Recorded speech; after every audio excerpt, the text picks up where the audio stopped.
Welcome to Rapid Retro Reviews, where we go back in the day and play some old school bangers and failures. In 1993, Trevor McFur and the Crescent Galaxy was released for... Wait a minute.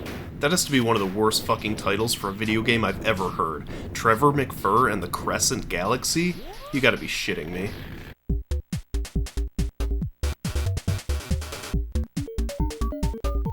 Anyways, Trevor McFur and the Crescent Galaxy was released for the Atari Jaguar in 1993.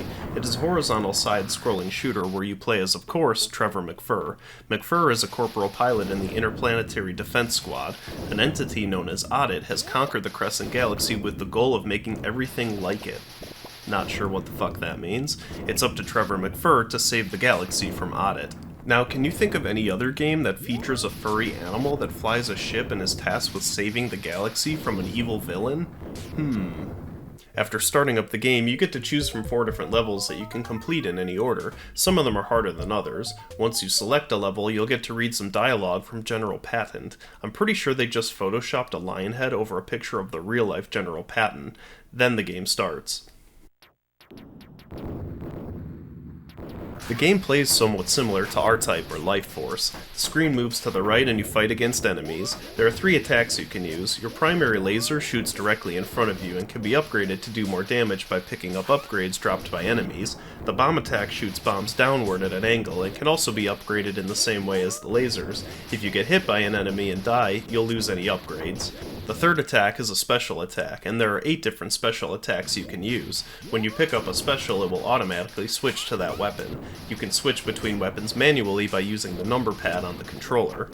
Each level consists of 4 sections. It starts with a side-scrolling section in an asteroid field, followed by a boss, then another side-scrolling section on the surface of the planet, followed by another boss.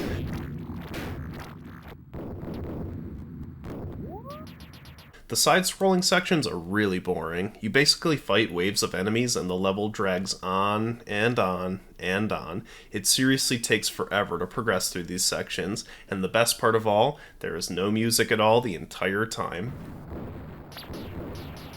The bosses are really easy to defeat and have pretty simple attack patterns. Most of them just shoot a few projectiles at you. If you have a lot of weapon upgrades, you can take them out pretty quickly.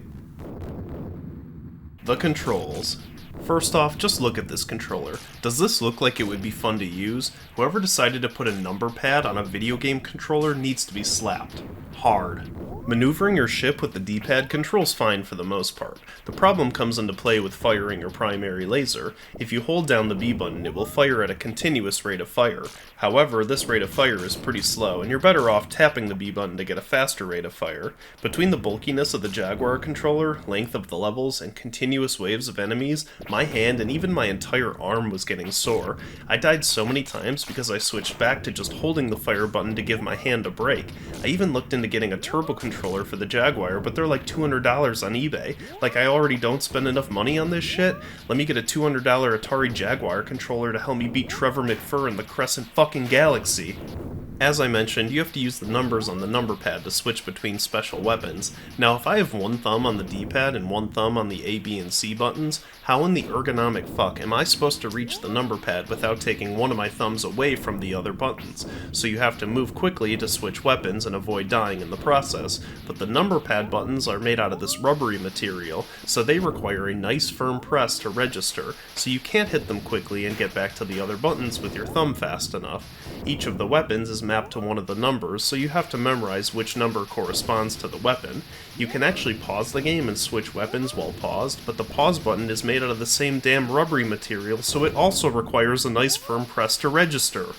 Once I got a feel for the controls, and because I like making myself miserable, I decided that I needed to beat the game.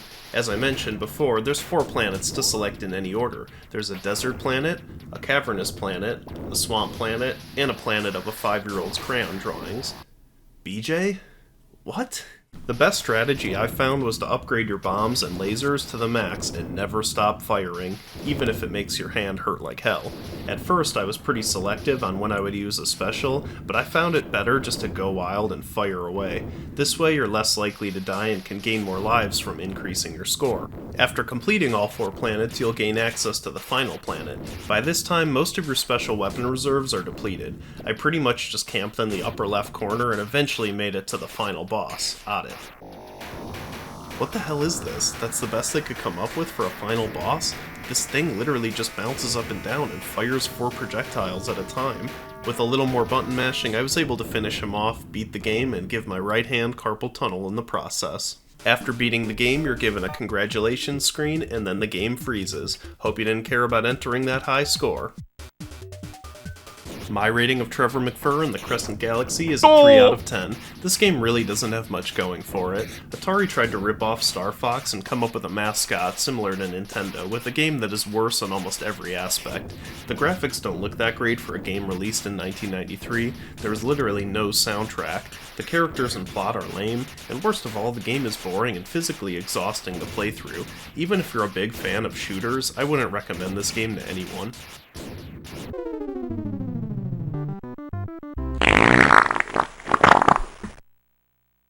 Thanks for watching this episode of Rapid Retro Reviews. If you enjoyed, please be sure to drop a like and hit that subscribe button to join the Nasty Nation. I'll see you guys on the next one.